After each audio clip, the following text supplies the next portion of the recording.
तो दोस्तों बहुत बहुत स्वागत है, वेलकम है, सुस्वागतम, आप सभी का हार्दिक अभिनंदन। आज के सेशन में आज हम डिस्कस करने वाले हैं सीटेट 2020 यानी 31 दिसंबर को जो पेपर अनाउंस हुआ, जो जनवरी में हुआ था, उसके पेपर के बारे में हम बात करेंगे। बहुत ही खूबसूरत सेशन होगा, बहुत ही बेहतरीन तरीके से मैं आपकी इसकी एनालिसिस कराऊंगा, क्वेश्चन भी करेंगे, समझेंगे भी, कोई चीज क्या होती है उसके बारे में भी जानेंगे और क्वेश्चन कहां कहां से निकले ये भी जानेंगे। तो जल्दी से चैनल को सब्सक्राइब कौन करेगा, बोलो हम करेंगे, हम करेंगे। लाइक कौन करेगा, फिर भी बोलो हम करेंगे, हम करेंगे। और शेयर करके कौन आएगा, समझ गए ना? हाँ, ये जरूर करना है। इसी के आधार पर आपकी बात चलेंगी और हम मुलाकात बातचीत करते रहेंगे और सवालों को लेकर चलते रहेंगे। तो शुरुआत करते हैं आज का पहला प्रश्न। सीटेट में आए हुए सवालों के आधार पर पहला प्रश्न आपके स्क्रीन पर कुछ इस तरह से लिखा हुआ है। क्वेश्चन क्या है? निम्नलिखित प्रश्नों के उत्तर देने के लिए सही सबसे उपयुक्त विकल्प को चुनो। मैथमेटिक्स में पढ़ाता हूं, उसी का पेपर लिया है मैंने, हिंदी इंग्लिश दोनों में।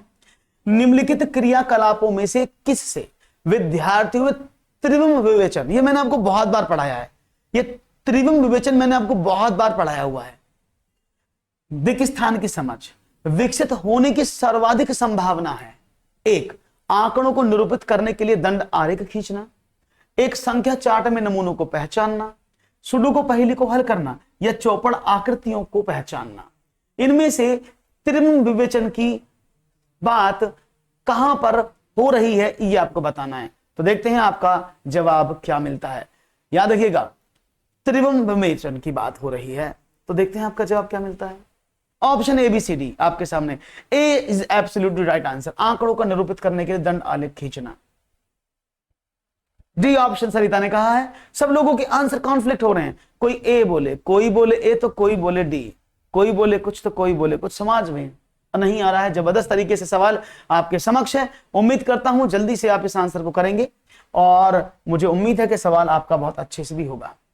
ओके, ए तो बता दें तो सबसे पहले ये वर्ड बहुत बार पेपर में आया हुआ है। 2019 में भी ये वर्ड आया था, 2019 में भी इस वर्ड, मैं एक एक वर्ड की एनालिसिस करा रहा हूं आप लोगों को।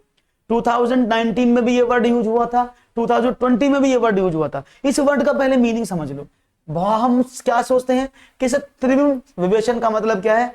3D थिंकिंग है ना, इसको 3D समझ लेते हैं, लेकिन ये त्रिविम समझ का मतलब 3D थिंकिंग नहीं है। इसका मतलब होता है स्पाइटल थिंकिंग। क्या होता है? स्पाइटल थिंकिंग। ये स्पाइटल थिंकिंग होता है, इसको बोलते हैं स्थानिक समझ। क्या बोलते हैं? आपने इसका नाम स्थानिक समझ सुना होगा। इसका मीनिंग क्या है इस वर्ड का? स्पाइटल थिंकिंग, त्रिविम समझ, स्थानिक समझ, इसका मीनिंग क्या है? इसका बहुत अच्छा सा एक मीनिंग है जिसका नाम होता है knowledge of figures and pictures. अगर बालक को पिक्चर बनाना नॉलेज आ जाए, बालक को फिगर के बारे में जानकारी पता लग जाए, वो चित्रों को देखते ही पहचान ले, यानी वही स्पाइटल थिंकिंग है। तो जब भी स्पाइटल थिंकिंग का क्वेश्चन आपको मिलेगा तो क्या करना है? सिर्फ आपको देखना जहां बच्चा आकृति बनाने की कोशिश कर रहा हो या आकृति को समझने की कोशिश कर रहा हो, वहीं 3D आ जाएगा। अब देखो, क्या दंड आरेख में निरूपित करने के लिए आलेख खींचना? नो। आंकड़ों का निरूपण करने के लिए आप दंड आलेख खींचे, इसमें स्थानिक समझ का बोध नहीं होगा। मैंने कहा ना, वो दी हुई आकृतियों को आइडेंटिफाई करे। क्या संख्या चार्ट के नमूनों को, इसमें तो कोई मतलब ही नहीं है। सुडोकू पहेली ना, चौपड़ आकृतियों को पहचान। अब ये चौपड़ क्या है? इसको बोलते हैं टेसिलेशन। टेसिलेशन समझते हैं आप? टेसिलेशन बोलते हैं चौपड़ आकृतियां। जो आकृतियां इस तरह की होती हैं, ये आकृति हो गई, इसके अंदर एक आकृति और बनी, ऐसे, सब टेसिलेशन है। इनको बोलते हैं चौपड़ आकृतियां, चौकोर आकृतियां। तो इन आकृतियों को पहचानने में बालक त्रिविम समझ, स्थानिक समझ को कोशिश करता। तो पहला सवाल ही गलत हो गया आपका। तो राइट ऑप्शन था option number D.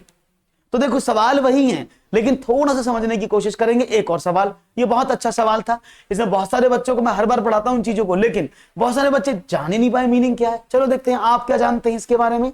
Let's see.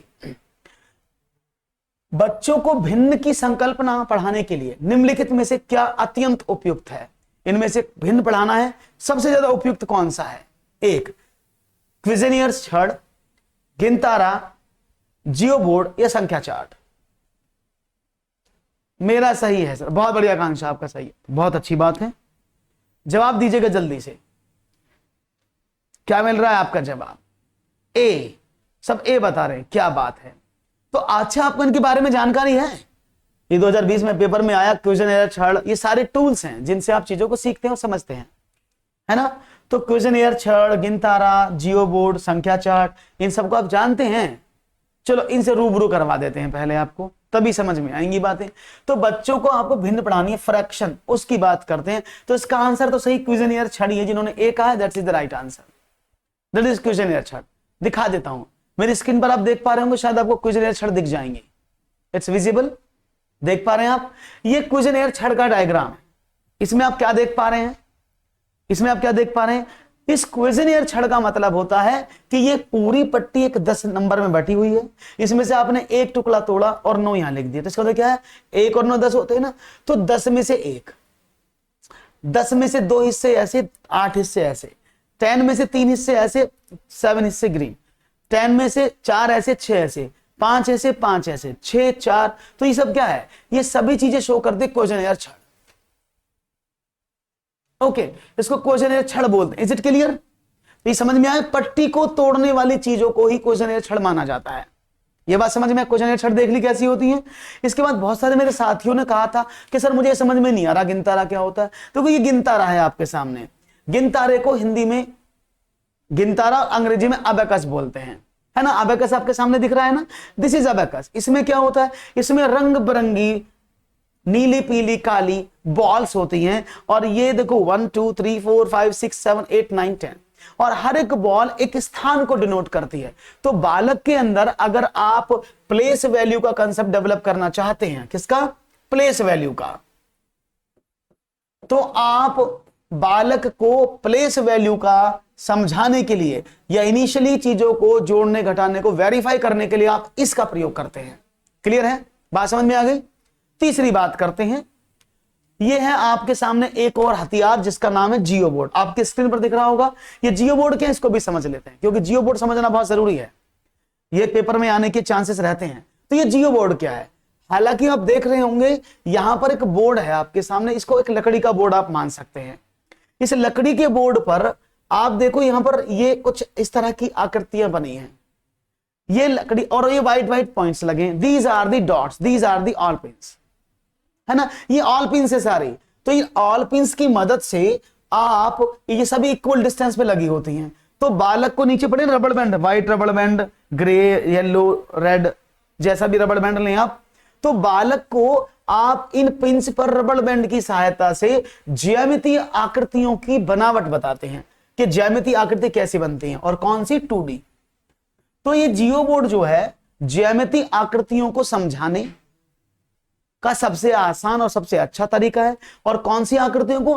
2D shapes को। Is it clear? तो 2D शेप्स को समझाने का सबसे बेहतरीन तरीका जियो बोर्ड है। अब ये संख्या चार्ट क्या है?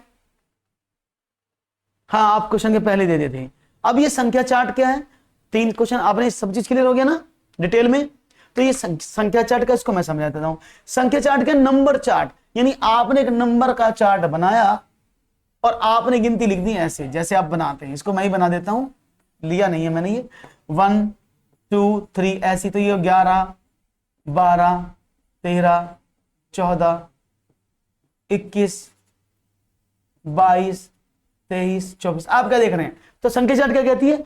हर एक खाने में लास्ट का अंक यही होगा, 1 2 3 4, 1 2 3 4, और पहला अंक 1 1 1 होगा। इसमें सारे पहले अंक 1 1 होंगे। तो ये संख्या चार्ट संख्याओं को समझाने का सबसे आसान तरीका है। तो राइट ऑप्शन क्या था?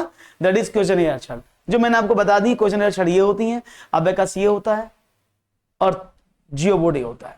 क्लियर है? बहुत बढ़िया, लाइक करते रहो। ये लाइक वाइक बड़ी कंजूसी करते हो यार आप करने में। लाइक वाइक कंजूसी क्यों है भाई, समझ नहीं आता मुझे। एक और सवाल, गणित की प्रकृति के विषय में निम्नलिखित में से कौन सा कथन सत्य नहीं है? और जब सीटेट में सवाल आता है, जब सीटेट में सवाल पूछा जाता है, तो सबसे इंपॉर्टेंट टास्क सिर्फ एक है, और वो क्या है? वो क्या है? सबसे इंपॉर्टेंट टास्क एक है कि आपको इस वाली चीज का जरूर ध्यान रखना पड़ेगा, ये जो लिखा नहीं, क्योंकि हम नहीं को छोड़कर सवाल पढ़ते हैं। ओके, तो गणित में विचारों के सही संचारण के लिए विशेष शब्दावली का प्रयोग होता है। गणितीय ज्ञान की संरचना में तर्क और कौशल महत्वपूर्ण है। गणितीय संकल्पनाओं की प्रकृति श्रेणीबद्ध है। प्राथमिक स्तर पर गणित प्रत्यक्ष है और कल्पना की आवश्यकता नहीं है।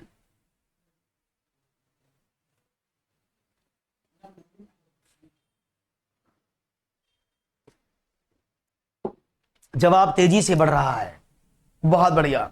अरे क्या बात है, बहुत बढ़िया बहुत बढ़िया। विभा, आयुष, सरिता, आकांक्षा, मेडिटेशन, कादम्बिनी, बहुत बढ़िया। तो देखो समझने की कोशिश करना, ये स्टेटमेंट हमने पढ़े, गणित में विचारों के सही संचरण के लिए बिल्कुल सही बात है। हम गणित में संख्यांक, चर, जोड़ना घटाना, परसेंटेज, ये सब विशेष शब्दावली के शब्द हैं जो गणित की शब्दावली को निर्णय करते हैं। सही लिखा है। गणितीय ज्ञान की संरचना में तर्क, सही बात है, क्योंकि गणित की प्रकृति कैसी होती है, आप कहेंगे तार्किक होती है, एकदम सही लिखा है। गणितीय संकल्पनाओं की प्रकृति श्रेणीबद्ध, सही बात है। मैथमेटिक के जो कॉन्सेप्ट्स हैं वो क्या है, वो वेल अरेंज्ड हैं, क्योंकि आप पहले पढ़ोगे, स्टेप बाय स्टेप पढ़ते चले जाओगे। लेकिन प्राथमिक स्तर पर गणित प्रत्यक्ष, ये बात तो सही है कि बालक जब प्राथमिक स्तर पर एडमिशन लेता है तो उसको मूर्त रूप से गणित पढ़ाते हैं। जैसे एक पेन, दो पेन, किताब भी देखी होंगे आपने, 2 आम 4 आम क्या लिखते हैं। लेकिन कल्पना की आवश्यकता नहीं है, ये बहुत ही गलत लिखा है, क्योंकि बालक विजुअलाइजेशन करना चाहिए, इमेजिनेशन पावर उसकी बढ़नी चाहिए, तो गणित में यह बहुत जरूरी है। उसने बोला नहीं है तो गलत हो गया, ये गलत है, उसकी आवश्यकता है। ओके, बात समझ में आई, बहुत बढ़िया। एक और सवाल आपकी स्क्रीन पर ये रहा, शुद्ध कथन को पहचानो, इनमें से सही कथन कौन सा लिखा। ये बार बार देखो, सीटेट में सबसे ज्यादा क्या देख रहे हैं आप, सीटेट के क्वेश्चन में आपने सबसे ज्यादा नोट क्या किया, आप ये नोट कर पा रहे हैं ना कि किसी भी, हम कह रहे हैं सही कथन को पहचानो, कोई पर्टिकुलर क्वेश्चन का आंसर नहीं पूछा है, सही कथन को। अब सही कथन को पढ़ने के लिए आपको डीप नॉलेज क्या चाहिए, इस बात को भी याद रखना, क्योंकि सही स्टेटमेंट पढ़ने के लिए आपको चीजों को डीपली जानना पड़ता है। तो ये 4 क्वेश्चन को इकट्ठा करके दे देता है ना। चलो देखते हैं जवाब क्या मिलता है। किसी आकृति का आकार उसके परिमाप का निर्धारण करता है। दूसरा, यदि 2 आकृतियों का क्षेत्रफल समान है तो उनका परिमाप भी समान होगा। यदि 2 आकृतियों का परिमाप समान है तो उनका क्षेत्रफल समान होगा। परिमाप और क्षेत्रफल का मात्रक समान होता है। सी, बहुत अच्छी बात है, सी ऑप्शन, बहुत बढ़िया। इन्होंने कहा है यदि 2 आकृतियों का परिमाप समान है तो उनका क्षेत्रफल भी समान होगा। बहुत बढ़िया। जैसे मैं एग्जांपल दे देता हूं आपके आंसर के लिए, सी, सब लोग सी कह रहे हैं। Okay, C is the absolutely right answer. Okay, देखते हैं। 2 आकृति मैंने बनाई, एक आकृति ये है, इसका परिमाप हो गया। ओके, हमने लिखा 1 19 की है, इसकी ये लंबाई 1 है, ये 19 है। दूसरी आकृति लिख दी हमने, इसकी लंबाई 6, इसकी लंबाई चौड़ाई 12 है। परिमाप निकालो दोनों का। हाँ जी, जरा दोनों का पेरीमीटर निकालो। इसका परिमाप कितना है, जल्दी बताना भाई मुझे। इसको 8 कर लेते हैं। हाँ जी, इसका परिमाप बताओ कितना, पहली वाली का आपने कहा 19 और एक 20 दूनी 40, इसका परिमाप 40 है ना। इसका परिमाप कितना होगा, 12 8 20 दूनी 40। दोनों का परिमाप बराबर है, दोनों का परिमाप इक्वल है ना। देखो 2 आकृति आपके सामने है, दोनों का परिमाप बराबर है, तो इनका क्षेत्रफल भी बराबर होना चाहिए जैसे आपने कहा। तो देख लेते हैं इसका क्षेत्रफल कितना, 19 से कम 19, इसका कितना हुआ 12 8 96। ये तो अलग अलग आ रहा भाई। तो आपका जवाब गलत जवाब है, आपने गलत विकल्प का चुनाव किया है। कृपया पुनः प्रयास करें। गलत है ना, तो ये स्टेटमेंट तो गलत है। सेम अपोजिट इसका भी गलत है, क्योंकि अगर 2 आकृतियों के क्षेत्रफल समान होंगे तो उनके परिमाप समान नहीं हो सकते। बी मत लगा देना भूल के, गलत है वो भी। यानी 2 आकृतियों के क्षेत्रफल अगर समान है तो ऐसा जरूरी नहीं कि परिमाप भी बराबर हो। अगर उनका परिमाप बराबर है, ये जरूरी नहीं उनका क्षेत्रफल भी समान हो। तो राइट ऑप्शन क्या हुआ, ऑप्शन नंबर 1, कि किसी आकृति का आकार, अरे परिमाप भी तो आकार होता है। अगर किसी चीज की बाउंड्री की हम बात करेंगे वही तो उसका आकार है। तो इसका जो ये आकार है, जो बाउंड्री है, वही तो उसकी शेप का निर्धारण करती है। तो राइट ऑप्शन था ए। तो देखो ये एनालिसिस की आवश्यकता पड़ती है आपको, और मुझे आवश्यकता पड़ती है लाइक की, और उसमें ही आप कंजूसी कर देते हो। तो जल्दी से कौन करेगा, बोलो हम करेंगे हम करेंगे हम करेंगे, कौन कहेगा।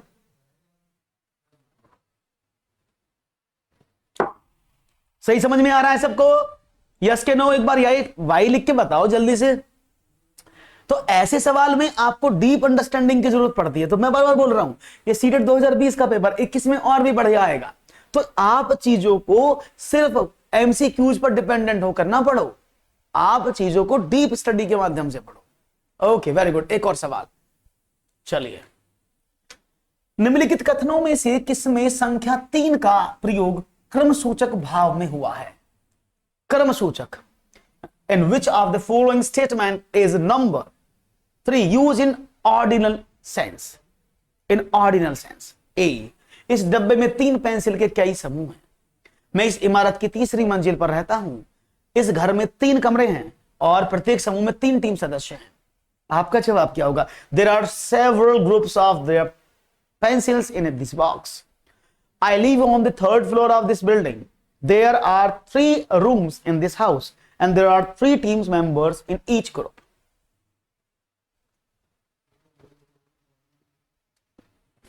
क्या बात है? अरे हिंदी तो सबने पढ़ी है भैया, हिंदी तो सभी पढ़े हैं ना। क्रमसूचक भाव, अगर क्रमसूचक भाव है तो उसमें क्रम आना चाहिए।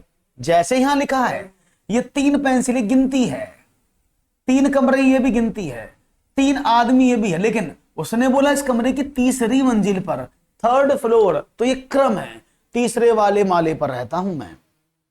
राइट ऑप्शन क्या है? Option number B is the right option. Clear है? बढ़िया बढ़िया बढ़िया, बी एकदम सही जवाब। बड़ा आसान सवाल दिया था, ये तो हलवा प्रश्न दे दिया था गणित में पिछली बार, तो एक और लेते हैं। चलो, प्राथमिक स्तर पर त्रिभुजों की अवधारणा का परिचय देने के संबंध में शुद्ध कथन को पहचानना है। यानी प्राथमिक स्तर पर, प्राइमरी लेवल, कक्षा 1 से 5 तक की बात हो रही है कि अवधारणाओं का परिचय देने के संबंध में शुद्ध कथन को पहचानो। बच्चे के समक्ष सभी प्रकार के त्रिभुज व अन्य आकृतियां भी प्रस्तुत करनी चाहिए। सबसे पहले त्रिभुज की परिभाषा दे दी जानी चाहिए। संभ्रांति से बचने के लिए बच्चों को केवल समबाहु त्रिभुज ही प्रस्तुत करने चाहिए। बच्चों के समक्ष विभिन्न प्रकार के त्रिभुज प्रस्तुत किए जाने चाहिए, परंतु अन्य आकृतियों से दूर रखना चाहिए। और यहां पर जवाब भी आपका तेजी से आ रहा है, यानी identify the correct statement regarding introduction of the concept of triangle at elementary level. That is a, all types of triangles and other shapes should also be presented in front of the children. B, first of all, the identification of triangles should be given. 3, to avoid the confusion, children should be presented only quadratic triangles. तो जवाब बहुत बढ़िया मिल रहा है आपका, well done, right option है, बिल्कुल सही। पेपर में क्या लगाएंगे? हम इसको लगा के आएंगे पक्का, कि बच्चों के समक्ष विभिन्न प्रकार की त्रिभुज, लेकिन अन्य आकृति से दूर रखा जाओ, इसको बोलेंगे। ये तो एक लिमिटेड क्राइटेरिया हो गया ना, ये तो आपका एक डाइवर्जेंट थिंकिंग हो गया, कन्वर्जेंट थिंकिंग में आ गया। आपको डाइवर्जेंट चाहिए, आपको वास्ट चाहिए। बच्चे को जितना बड़ा एरिया लेके समझाओगे उतना बढ़िया है ना। तो क्या हुआ, आप बच्चों को सभी प्रकार की आकृतियां देंगे, अन्य आकृतियां भी प्रस्तुत करनी चाहिए। जैसे मैं बता देता हूं, आपने बच्चों को ट्रायंगल तो पढ़ा दिए, ट्रायंगल होता है, ये भी ट्रायंगल होता है, लेकिन बच्चों को यही आकृति ट्रायंगल पता। अगर आपने पूछा ये आकृति में कितने ट्रायंगल हैं, तो बच्चे बोलेगा इसमें तो एक भी नहीं है। क्यों? क्योंकि इसने तो वर्ग आयत बना हुआ, क्योंकि उसने ऐसा पढ़ा ही नहीं है। तो इसलिए बच्चों के सामने अन्य आकृतियों को भी प्रस्तुत किया जाना चाहिए। सही जवाब था ऑप्शन नंबर 1, एकदम करेक्ट आंसर आपने दिया। एक और सवाल, गणितीय पाठ्यक्रम के संबंध में शुद्ध कथन पहचानो। इनमें से देखो, एनसीएफ पर हमेशा, यहां पर बहुत इंपॉर्टेंट पॉइंट है आप लोगों के लिए, एनसीएफ में हमेशा आपसे प्रश्न किए जाएंगे। और मैं बार बार बोल रहा हूं, एनसीएफ को अच्छे से पढ़ो, एनसीएफ को सही से पढ़ो। अगर आप एनसीएफ को सही से पढ़ते हो तो आपके सारे क्वेश्चंस रखे जाएंगे और आपको कंप्लीट एनसीएफ जो है वो सीखने को मिल जाएगा। क्योंकि एनसीएफ बहुत जरूरी है और एनसीएफ आपको आना चाहिए। उसी पर एक सवाल हर सेशन में पूछा जाता है, 5 क्वेश्चन आपको मिल सकते हैं इसमें से। पहला, क्षेत्रफल मापन की संकल्पनाओं का परिचय केवल उच्च प्राथमिक स्तर पर दिया जाना चाहिए। बीजगणितीय विचारों की नींव प्राथमिक स्तर पर डाली जा सकती है। भिन्नों की संकल्पना का परिचय केवल उच्च प्राथमिक स्तर पर देना चाहिए। समझ को बेहतर करने के लिए ऋणात्मक संख्याओं की संकल्पनाओं का परिचय प्राथमिक स्तर पर दे देना चाहिए। तो यहां पर जवाब आप लोगों के मिलने लगे तेजी के साथ। ओके, हौले हौले जवाब आपके आ रहे हैं तेजी के साथ, देते रहो, आओ जवाब बढ़िया चाहिए मुझे। ओके देखते हैं। क्षेत्रफल मापन की संकल्पना का परिचय उच्च, क्या ये गलत नहीं लिखा कि मापन जो है क्षेत्रफल मापन की आप उसको अपर प्राइमरी लेवल पर देंगे? क्यों देंगे? कक्षा 5 में कक्षा 4 में दो, और दी भी जाती है, ये दी जाती है।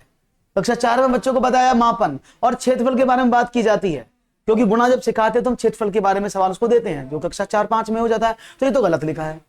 दूसरा, इसको मैं बाद में करूंगा, पहले इसको देखता हूं। भिन्न की संकल्पना का परिचय केवल उच्च प्राथमिक, यानी भिन्नों को बच्चों को कक्षा 6 से स्टार्ट करना चाहिए। गलत है कि सही? एकदम गलत लिखा है ना, क्योंकि भिन्न तो कक्षा 3 से ही आ जाती हैं। तीसरा, समझ को बेहतर करने के लिए ऋणात्मक संख्याओं का संकल्पना का परिचय प्राथमिक, भाई ये तो देते ही हैं हम बच्चों को। नेगेटिव नंबर और पॉजिटिव नंबर तुम बचपन में सिखा देते हैं कक्षा 5 तक ही। तो प्रॉब्लम कहां है?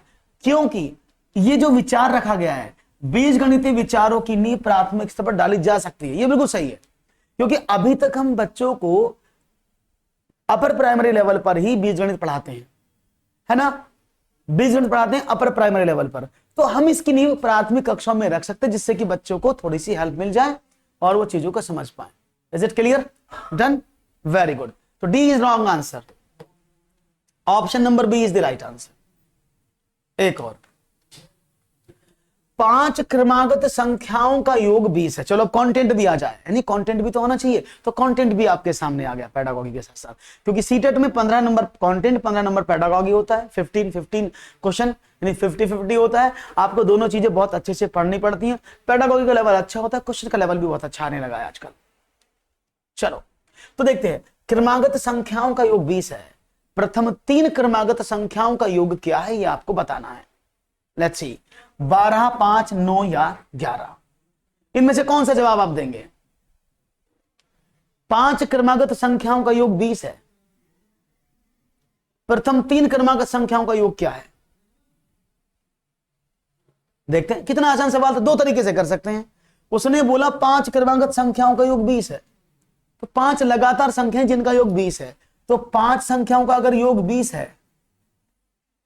3 क्रमागत संख्याओं का योग क्या? अब 5 लगातार हैं वो संख्याएं, तो आप क्या करोगे? आपने माना पहली संख्या x, दूसरी संख्या x+1, x+2, x+3 और x+4, ये संख्याएं आपके सामने रखी हुई है ना। ये टोटल 5 संख्याएं हैं,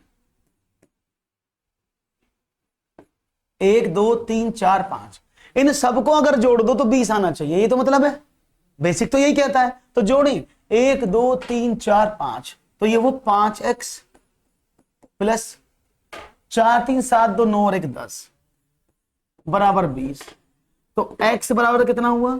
20 माइनस का 10 बटे 5, दैट इज 2। तो x का वैल्यू 2 है। तो उसने क्या बोला? तो ये संख्या कितनी बनी? आपने कहा ये वाली संख्या बन गई 2, ये बन गई 3, ये बन गई 4, इन तीनों को जोड़ना था। 4, 3, 7 और 2, 9, राइट आंसर आपको मिला 9। ये बेसिक तरीका था, है ना। अब मैं आपको थोड़ा सा और बता देता हूं, को थोड़ा शॉर्ट करके, स्मार्ट वे में, है ना। क्योंकि मोना, हमें तो स्मार्ट होना है ना, कहते हैं ना मोना पड़ेगा स्मार्ट होना। समझो कैसे।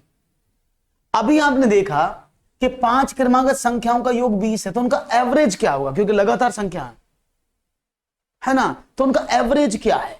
आपने कहा 20 संख्याएं थी,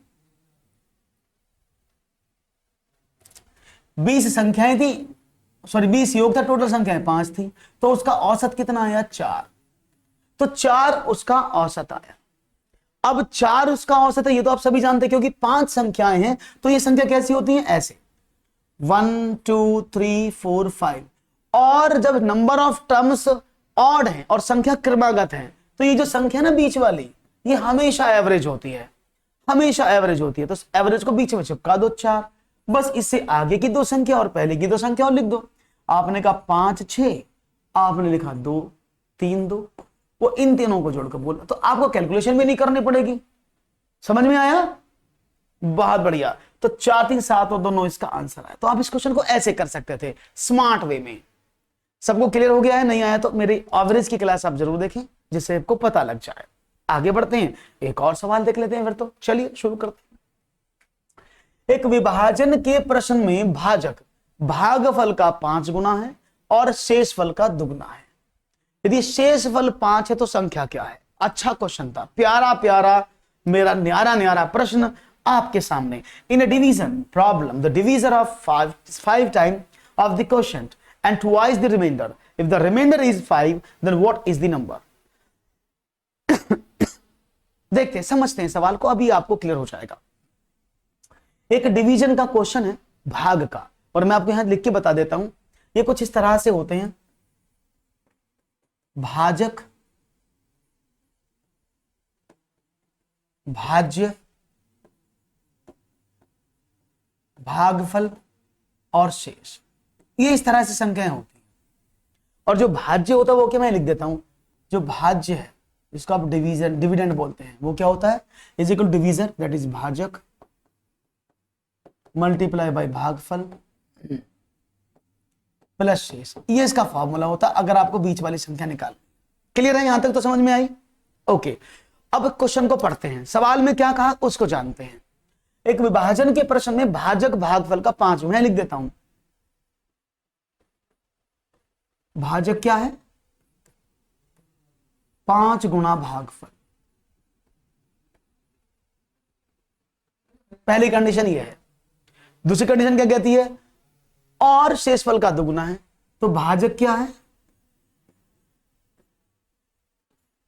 2 गुना ऑफ शेषफल।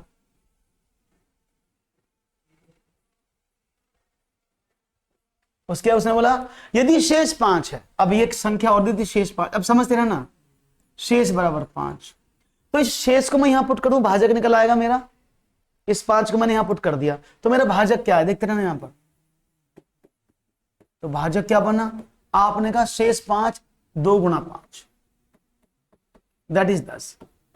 तो मुझे भाजक भी मिल गया, दैट इज कितना? 10। अब क्या करें, क्योंकि भागफल निकालना है, तो ये लिखा था भाजक बराबर 5 गुना भागफल, तो इस भाजक की जगह मैं 10 पुट कर दूं। 10 इज इक्वल टू व्हाट? आपने कहा 5 गुना भागफल, तो भागफल निकालने इज इक्वल टू 10/5 बराबर 2। अब आपके सामने सारी वैल्यूज आपको मिल गई।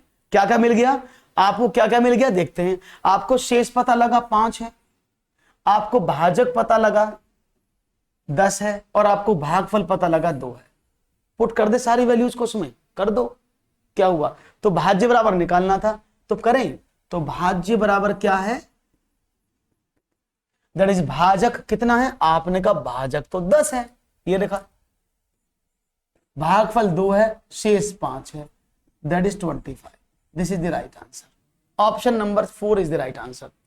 क्लियर? बात समझ में आ गई सब लोगों को? बहुत बढ़िया, इजी था। तो आपको प्रश्न को करना आना चाहिए, आपको क्वेश्चन को समझना आना चाहिए। अगर आपको सवाल समझ में आ जाएगा तो कोई प्रॉब्लम, आपको कोई समस्या नहीं रोक पाएगी। बस आपको चीजों को, कॉन्सेप्ट को क्लियर समझ करके समझना है, you will get good answers. Okay, correct? कोई प्रॉब्लम तो नहीं किसी को? वेरी गुड, समझ में आ रहा है, ये बहुत अच्छी बात है, क्योंकि समझ में आना बहुत जरूरी है। जब समझ में आ जाएगा तो हर एक चीज नॉर्मल और कॉमनली आप क्लियर कर लेंगे। तो एक और सवाल आपके स्क्रीन पर ये रहा। निम्नलिखित में से सबसे बड़ी और दूसरी सबसे बड़ी भिन्न कौन सी है? सबसे बड़ी और दूसरी सबसे बड़ी भिन्न कौन सी है? भिन्न आपके सामने लिखी है। 5/6, 3/4, 1/2, 2/3, 3/5, दैट इज 3/4, 1/2, 5/6, 3/4, 5/6, 3/5, 3/5 और 2/3। क्वेश्चन आपके सामने, क्वेश्चन नंबर 10। आपने डी एकदम सही आंसर दिया। अब मैं चाहूंगा क्वेश्चन नंबर 10 का आंसर आप मुझे दें। देखते हैं जवाब क्या मिलता है। तेजी से दीजिएगा आंसर, चाहूंगा जवाब मिले आप लोगों का। Right option question number 10। डनाडन आंसर चाहिए आपका चुटकियों में, तभी बात बनेगी। Okay, that's great, nice.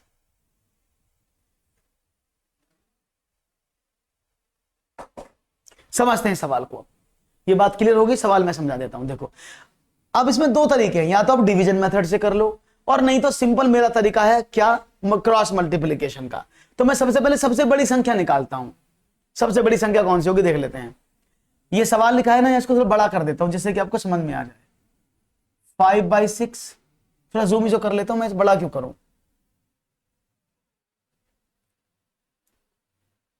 एक मिनट रुकिएगा, मैं जूम कर लेता हूं थोड़ा सा। जूम बराबर जूम, कहां गया वो,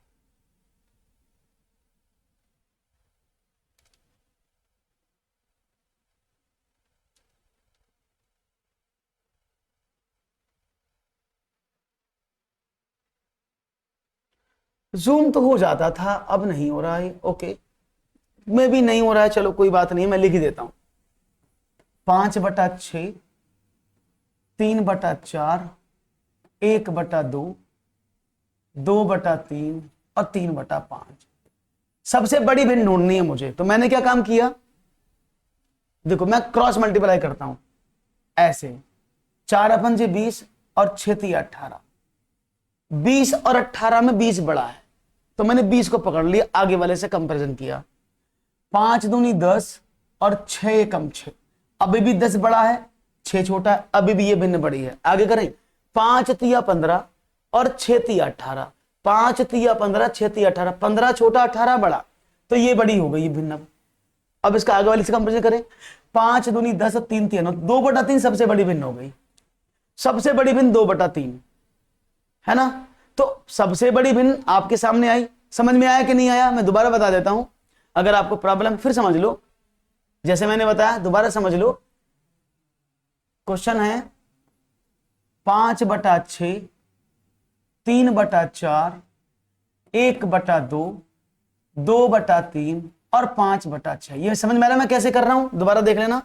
देखो 5 चौक की गुणा करो, ऐसे दो भिन्नों को कंपैरिजन करते हैं हम।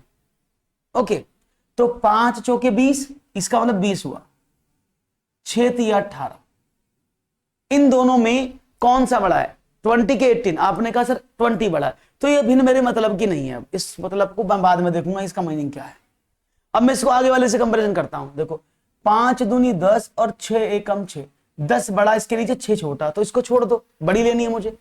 अब देखो 5 तिया 15 और 6 दूनी 12, तो 5 तिया 15 और 6 दूनी 12, अभी भी 15 बड़ा, यही बड़ी है।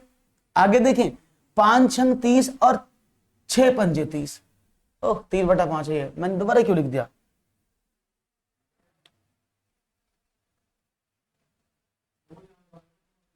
Is it 3/5। देखो 5 पंजे 25 और 6 तिया 18, तो अब ये नहीं, यही बड़ी है, सबसे बड़ी भिन्न आपको ये मिली, यानी सबसे बड़ी भिन्न 5/6। अभी दो ऑप्शन तो मेरे पास क्रॉस हो गए, अब दूसरी बड़ी भिन्न और निकालनी है आपको, तो दूसरी बड़ी भिन्न कैसे निकालूं, इसको मैंने गायब कर दिया, मेरे पास क्या क्या बचा, 3/4, 1/2, 2/3 और 3/5। अब इसमें एक बड़ी और ढूंढ लो, तो देखो 2 तिया 6, 3 दूनी 6, 4 एकम 4, ये बड़ा है ना भाई, देखो 3 दूनी 6, 4 एकम 4, तो 6 बड़ा है कि 1, आपने कहा 6 बड़ा है कि 4, आपने कहा 6 बड़ा है, तो आप इसको छोड़ देंगे। आगे देखें, 3 तिया 9 और 4 दूनी 8, अब की बार 9 8 है, अभी भी ये बड़ा है 8 से। 3 पंजे 15, 4 तिया 12, अभी भी ये बड़ा है, तो यानी 3/4 इसके बाद बड़ी, तो ऑप्शन नंबर भी सही हो जाएगा। ओके, नहीं तो आप इसको डेसिमल में भी डिवाइड कर सकते हैं, जैसे मेडिटेशन ने कहा है, you can divide these numbers also by decimal values. 6 पंजे 30, दोनों तरीके मैंने आपको बता दिए, 6 छंग 36, 6 सत्ते 42, 6 अट्ठे 48, 0.8, 6 तिया 18, 8 3, ऐसे इसको बांट करेंगे 7 5, इसको डिवाइड करेंगे 0.5, इसको डिवाइड करेंगे 0.66, इसको डिवाइड करेंगे तो 5 छंग 30। तो यहां पर आप देख लो दोनों भी यही बड़ी हैं, तब भी निकाल सकते हैं, मैंने सिर्फ आपको मेथड बताए हैं, आप इससे भी निकाल सकते हैं, आप उसको भी निकाल, तो B is the right answer. बहुत बढ़िया, एक और सवाल। ओके चलो, एक वर्ग के रूप में तार 144 सेंटीमीटर का क्षेत्रफल घेरता है, it's a square.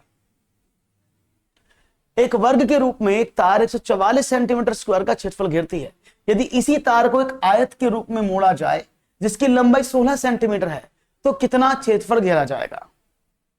Okay let's see, 96, 124, 48 या 128 सेंटीमीटर स्क्वायर।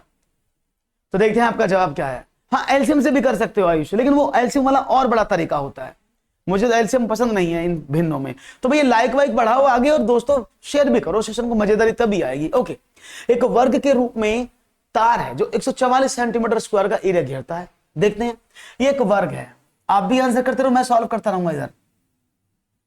अब समझते रहना, उसने कहा इसका जो एरिया है वो 144 और वर्ग की क्या खूबसूरत बातें हैं कि उसकी सारी भुजाएं बराबर होती हैं और उसका क्षेत्रफल कितना होता है ए स्क्वायर, यानी ये ए स्क्वायर बराबर दिया है आपको 144। अगर मैं बोलूं ए का वैल्यू क्या होगा तो आप 144 का स्क्वायर रूट निकाल देंगे, तो यानी इसकी एक भुजा 12 की है ना, तो उसकी एक भुजा कितने की 12 की, बहुत बढ़िया। तो यानी ये भी 12, ये भी 12, ये भी 12 और ये भी 12।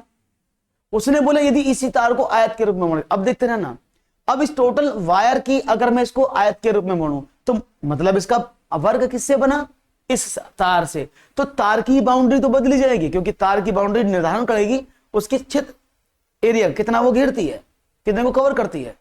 तो यहां पर क्या करें भाई 12 12 12। अगर मैं आपसे एक बात कहूं कि भाई इसका परिमाप बताओ कितना होगा, उसने लिखा हुआ 144 सेंटीमीटर का घेरती है ना। अब क्या करें, अब आगे समझना, उसने बोला यदि इस तार को आयत के रूप, अब एक आयत के रूप में अपने तार को मोड़ दिया ऐसे, अभी आयत बन गया जिसमें इसकी लंबाई आपको 16 सेंटीमीटर दे दी। अब आपको बताना है तो उसका क्षेत्रफल कितना है। अब आपको चौड़ाई नहीं पता है, अब चौड़ाई क्यों नहीं पता, क्योंकि आपको टोटल परिमाप नहीं पता है। अगर मैं इसका परिमाप निकालूं तो वो तो आपको पता है कि भाई अगर मैं इसका परिमाप की बात करूं तो वो 144 सेंटीमीटर दिया हुआ है आपके सामने, भाई मोटी सी बात है। अगर इसकी हम बात करें इस लेंथ की तो कितनी होगी आप खुद देख लो ना, 12 12 12 चौक 48, अगर आप इसका लेंथ निकालेंगे तो 48 है, तो 48 का ये बनेगा है ना भाई, 48 का तो बनेगा ये। अगर मैं आपसे बात करूं इसका परिमाप कितना है, क्षेत्रफल तो दिया है, तो 12 12 12 क्योंकि 4a तो होता है, दैट इज 48, तो 48 इसका परिमाप है और उसी तार से मिलकर ये आयत बना है, तो इसका भी तो 48 होगा ना, हाँ कि ना भाई, जिससे ये बना है 4 है उतना ही इसका होगा। इसमें ये तो आपको पता है 16 सेंटीमीटर है, इसका नहीं पता कितना, लेकिन ये पता है कि 2 × L + B इसका परिमाप होता है, जो 48 ऑलरेडी मैं निकाल चुका हूं क्योंकि ये 48 सही तो बनेगा। ओके, तो क्या बने, तो L का वैल्यू कितना है 16 × B बराबर 48/2, दैट इज 24, है ना। तो B = कितना हुआ 24 माइनस का 16, दैट इज 8, तो इस B का वैल्यू 8। उसने इसका एरिया पूछा है तो कितना हुआ 16 8 128 सेंटीमीटर स्क्वायर। क्लियर है, बात समझ में आ गई सब लोगों को। तो सवाल को थोड़ा सा घुमा के पूछा गया है, लेकिन ये आपको पता होना चाहिए कि वर्गाकार रूप में मोड़ा गया है तो उसमें क्या प्रॉपर्टीज हैं, और उसको जब आयत में कन्वर्ट करेंगे, जब उसको रेक्टेंगल में कन्वर्ट करेंगे तो हमें कौन सी प्रॉपर्टीज का सहारा लेना होगा। समझ में आया, बहुत बढ़िया। अब एक और सवाल ले लेते हैं आपके सामने, चलिए ये रहा क्वेश्चन नंबर 12 है, 1 सेंटीमीटर इंटू 1 सेंटीमीटर वाले 48 छोटे वर्गों को कुल कितने प्रकार से व्यवस्थित किया जा सकता है कि परिणामिक क्षेत्रफल 48 सेंटीमीटर स्क्वायर हो। यानी आपके पास 1 × 1 के 48 वर्ग हैं, अब उनको आप किस तरह से व्यवस्थित करें कि उसका एरिया 48 सेंटीमीटर स्क्वायर हो जाए, वो व्यवस्था बतानी है। हाँ वो देखो, मैथमेटिक्स में आप पहले करना सीखो, उसके बाद तो फिर अपने आप स्मार्टनेस जितनी बढ़ाना चाहें बढ़ा सकते हैं। आप पिक देख के भी पहचान सकते थे, बिल्कुल 16 8 24 2 48 करना नहीं पड़ेगा, लेकिन मुझे तो कराना पड़ेगा ना, अगर मैं ऐसे कराऊंगा तो फिर बाकी लोग कैसे समझेंगे, है ना जी। 5, चलो देख लेते हैं। इसका मतलब क्या है कि 48 सेंटीमीटर का आपके पास एरिया आना चाहिए।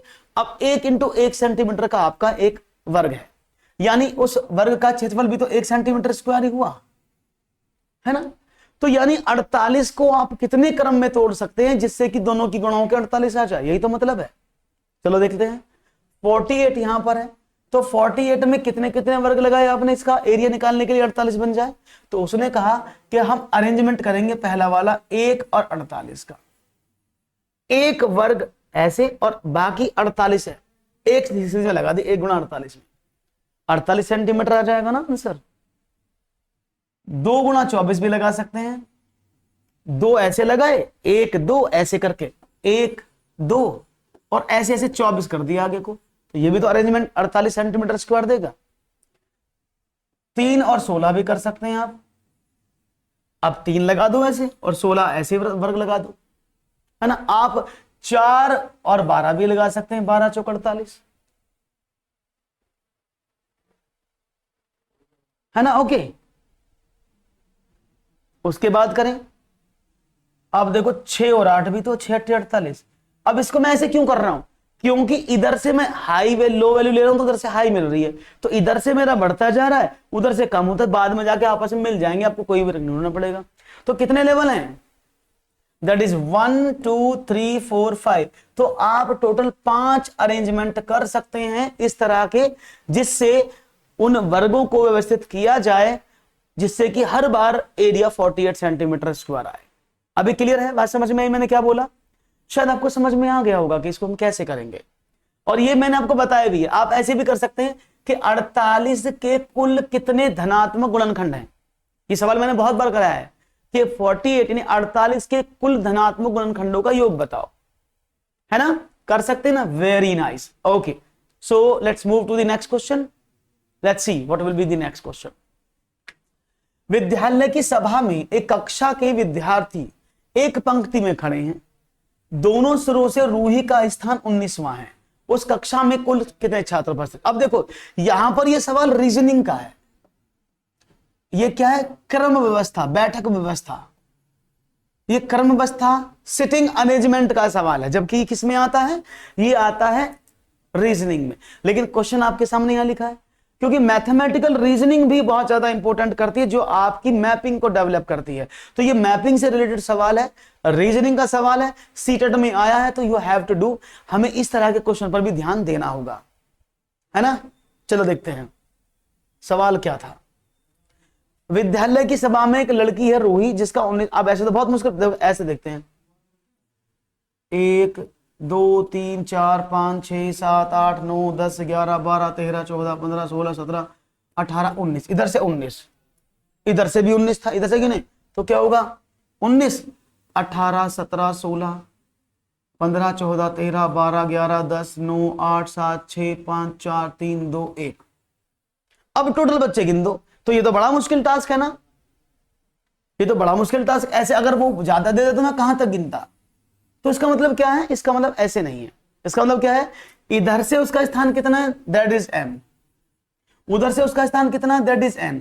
बस इन दोनों को जोड़ करके उसमें से एक कम करना, क्योंकि ये स्थान 2 बार 19वां काउंट हो, जहां पर भी वो आ रहा होगा 2 बार काउंट हुआ है, तो इधर से m उधर से n, तो यानी क्या करते हैं formula, m plus n minus 1, उसका स्थान निकालते हैं। तो कितना हुआ, आपने कहा इधर से कितना था 19वां, इधर से भी 19वां, एक कम कर दो, दैट इज 37, और आप इनको भी काउंट करोगे तो भी 37 ही बनेंगे, ठीक है ना। तो आप जब भी क्वेश्चन करेंगे ऐसे नहीं करना है कि इधर से स्थान ये इधर ना, जब इधर से स्थान देखो उधर से स्थान देखो, तो आप ये लगाओ इधर से कौन सा स्थान, उधर से कौन सा स्थान, -1।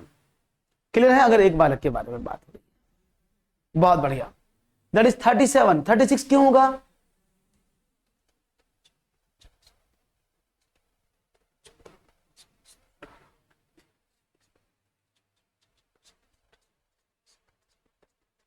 सैंतीस पूरे, ये भी यही देखो मत भूल, ये भी है, डंडा लग रहा है, एक 37 ही है, कादम्बरी, इस ये गोले में घूम गए, यहां भी एक डंडा ही लग रहा है, इसको भूल गए होंगे आप शायद, काउंट करना 37 ही आएगा। एक और सवाल, चलिए बढ़ते हैं एक और सवाल की तरफ।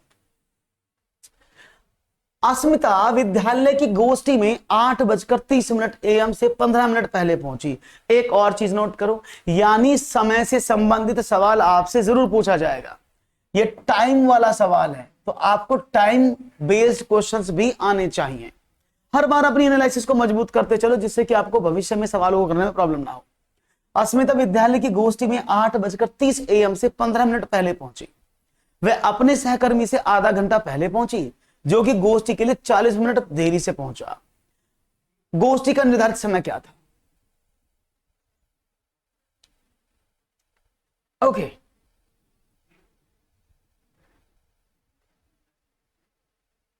देखते जवाब क्या मिलता है।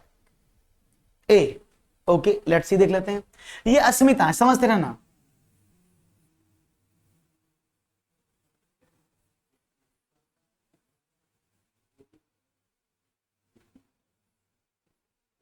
अस्मिता, अस्मिता विद्यालय की गोष्ठी में 8:30 से 15 मिनट पहले, तो कब पहुंची वो? 8:30 से 15 मिनट पहले कौन सा टाइम होगा? आपने कहा अस्मिता पहुंची 8:15। क्लियर है? अस्मिता 8:15 पर पहुंच गई। उनका एक साथी था, सहकर्मी, ये भाई सब सहकर्मी हो गए। चलो,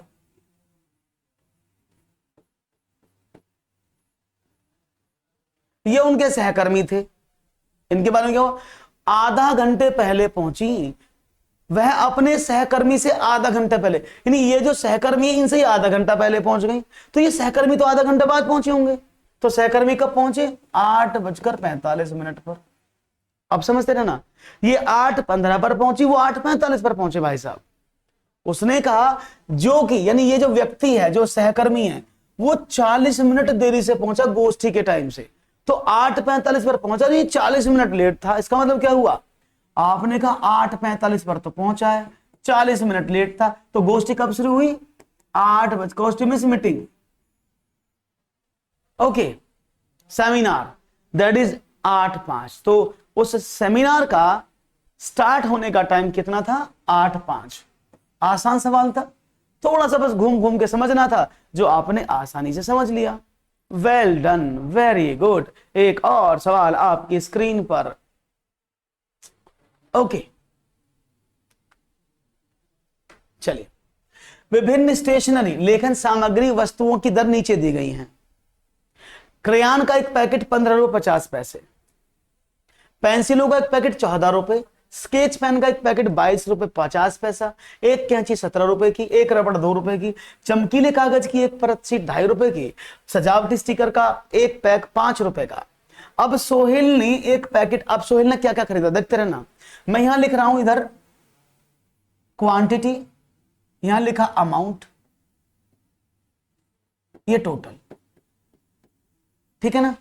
अब देखते हैं, राहुल ने, सॉरी, सोहेल ने एक पैकेट क्रेयॉन, उसने एक पैकेट क्रेयॉन लिया, तो कितने का? 15 रुपए 50 पैसे का हो गया ना। तो मैंने लिख दिया यहां पर 15 रुपए 50 पैसे, ओके। पेंसिल कितने लिए उसने?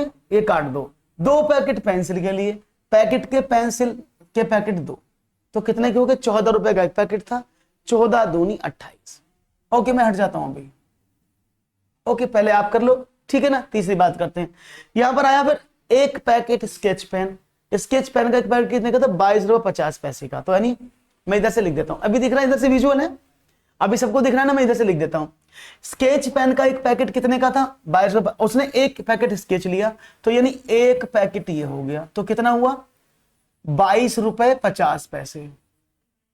क्लियर है? आगे देखते हैं, एक कैंची ली भैया ने, एक कैंची कितने? 17 रुपए की, तो एक की गुणा कर दो, 17 रुपए की एक कैंची हो गई। चमकीले कागज की 5 शीट, और चमकीले कागज की एक परत की कीमत 12 रुपए है, तो 5 की कितनी हो जाएगी? गुणा 5 कर दो इसमें, रबड़ नहीं ली उसने, तो 5 दूनी 10, 12.5 रुपए। Is it clear? बात समझ में आ रही है? भी सबको दिख रहा है, इसलिए हट गया हूं एक तरफ। उसके बाद क्या हुआ? चलो भाई, उसने सजावटी स्टिकर खरीदा, कैंची पैकेट ले लिया, 5 शीटें ले ली, एक पैकेट सजावटी स्टिकर, एक सजावटी स्टिकर 5 रुपए का। अब सबको टोटल कर दो, कितने रुपए का सामान लिया भैया ने, उसको कितना भुगतान, अब जोड़ दो, 5 5 5, तो 5 तो यहां पर आ गया, एक हासिल लग गया, 5 और 1 6 8 14 और 2 16 और 2 18 और 7 25 और 5 30, हासिल लगे 3, 3 और 1 4 2 6 2 8 और 2 10, 100 रुपए 50 पैसे उसको टोटल देने पड़े। समझ में आ गई सबको? क्लियर है? तो राइट ऑप्शन इज 100 रुपए 50 पैसा। क्लियर है? समझ में आई बात सबको? कोई प्रॉब्लम तो नहीं है? Very good. तो यानी आपको आज ये 15 सवाल मैंने इस पार्ट में लिए और आपको मैंने एक्सप्लेनेशन भी कंप्लीट दिया। मुझे लगता है कि आपको एक एक चीज समझ में आई होगी, सारे क्वेश्चन कहां से निकले, कैसे निकले, वो मैंने बताए होंगे। और इसके पार्ट 2 में मैं रिमेनिंग 15 क्वेश्चंस को आके आपके समक्ष सॉल्व करूंगा, जिसमें अभी 5 क्वेश्चन शायद पेडागॉजी के रह गए हैं और 10 क्वेश्चन अभी कंटेंट के रह गए हैं। काफी अच्छे क्वेश्चन हैं जो हमें पढ़ने हैं। तो आज के लिए इतना ही, इजाजत दीजिएगा। बहुत बहुत शुक्रिया आप सबका जुड़ने का, और आपने इतना अच्छे से पढ़ा, अच्छे से समझ में आया, उसके लिए बहुत बहुत शुक्रिया। तो चैनल को लाइक शेयर सब्सक्राइब करना बिल्कुल मत भूलिएगा। बहुत बहुत शुक्रिया आप सभी का जुड़ने का। आपका दिन शुभ हो। Thank you.